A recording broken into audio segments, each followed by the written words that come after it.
Hello, welcome to Brighton London Fan TV. Ali here, bringing you my preview of the big one. It's Brighton versus Crystal Palace. And as I'm recording this, Fulham have just beaten Sheffield United to move within 7 points of us. And Monday night's game just got even bigger. It does feel like this is possibly the biggest game against Brighton since that playoff win all those years ago.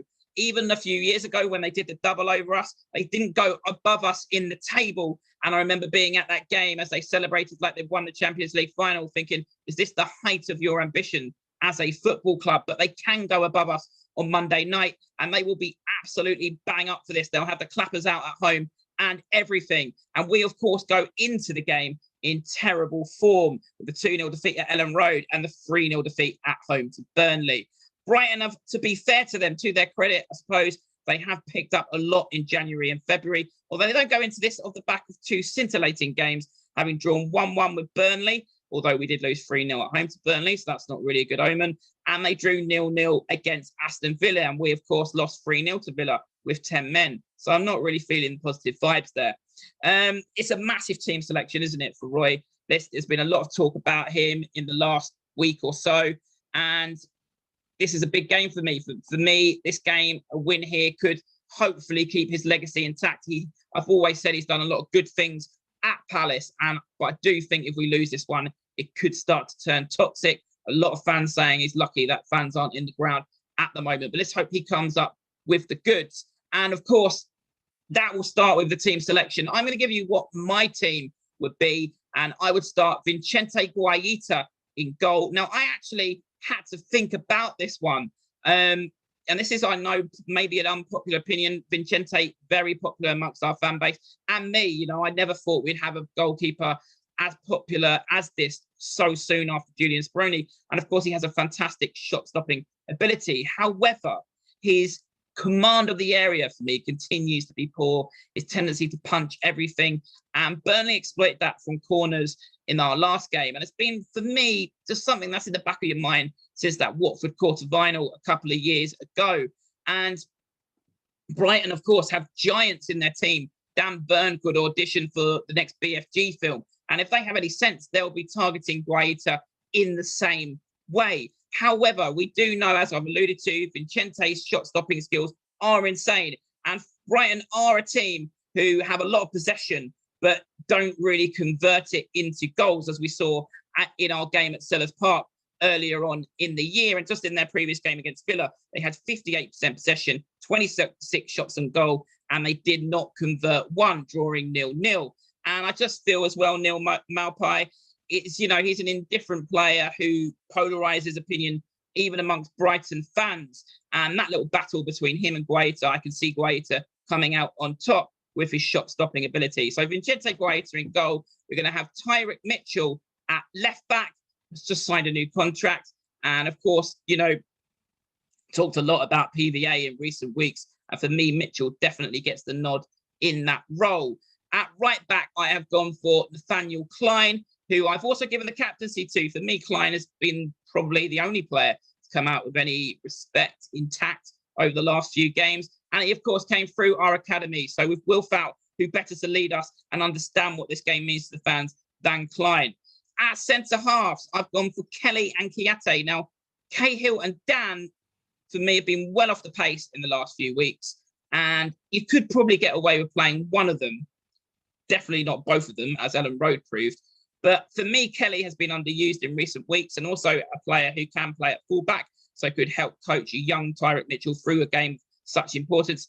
Kiate, he's not a natural centre-half for me, but look, the options aren't there. We need James Tompkins back as soon as we possibly can. Moving into the central midfield, I've gone for James McCarthy, who for me replaces Luca. I just feel more at ease with McCarthy. I've talked a lot about Luca, how, you know, his passing seems to go to anyone but someone in the red and blue.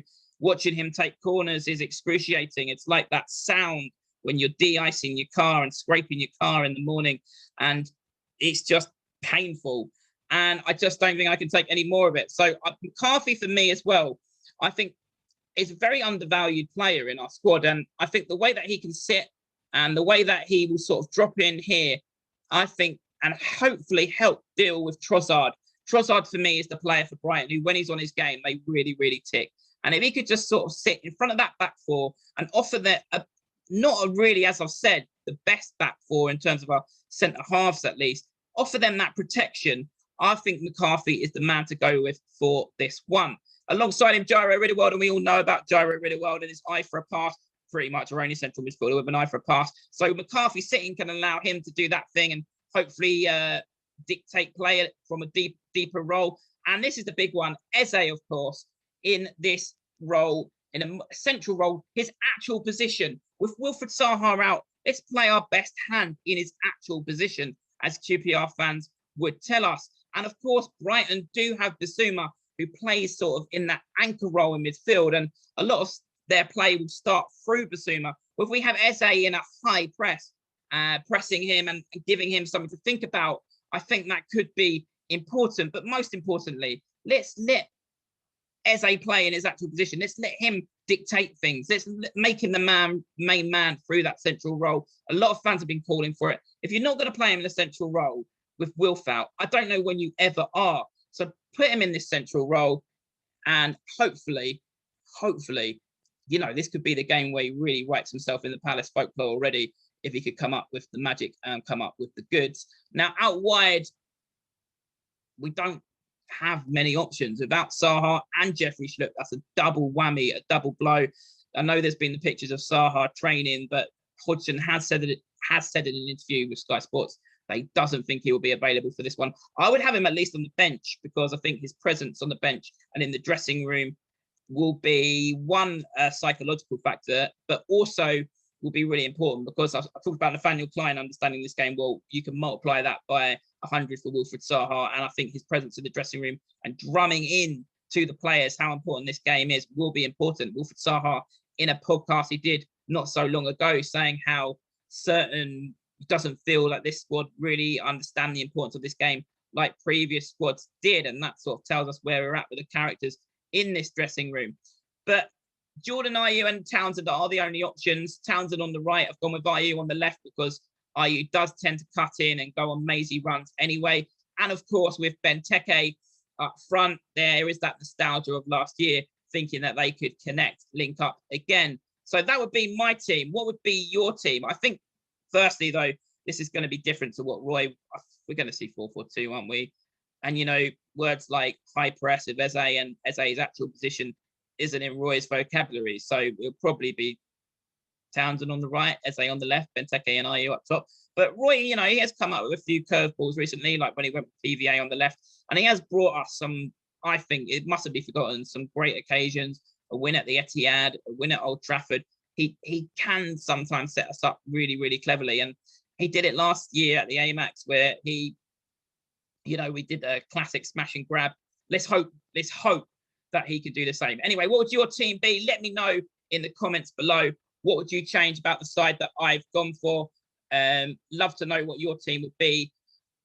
As I said, I don't think this is an ideal team, particularly the centre-half partnership. You know, the wingers as well. It's like, you know, when you go in your cupboard and you've got nothing for dinner and you just scrape bread and beans and make beans on toast. But let's hope that it's more, you know, Heinz baked beans rather than the players getting influenced by Brighton's shirt and it becoming more Tesco value beans on toast. So let's hope though that Roy can produce something with the players that he's got available, and it is a massive occasion for some of these players to prove themselves after the poor form in recent weeks. What's my prediction for the game? Well, I think this is a must not lose.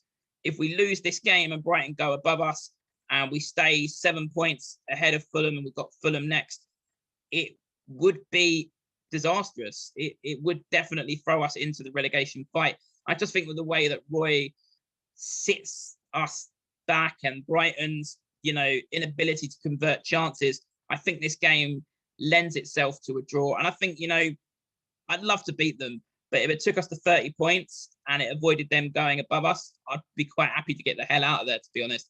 So I'm going to go for a 1-1 draw as my prediction. Let me know what your prediction is in the comments below. And I'm just going to leave this with a line from the Homestyle Fanatics, who I think really struck a chord with the fan base with the message they put out. This is the last line they wrote. Next Monday, we'll expose those who care and those who don't. And I think with Zaha out, it really is an opportunity for some of these players to step up and make themselves a hero and right the wrongs of the last few weeks. Let's hope they do. Let's hope that come Monday night, we'll be doing a review that we're feeling glad all over. As always, if you've liked what you've seen, press that subscribe button and let me know in the comments below. What would your team be Monday night? What was your prediction for the game?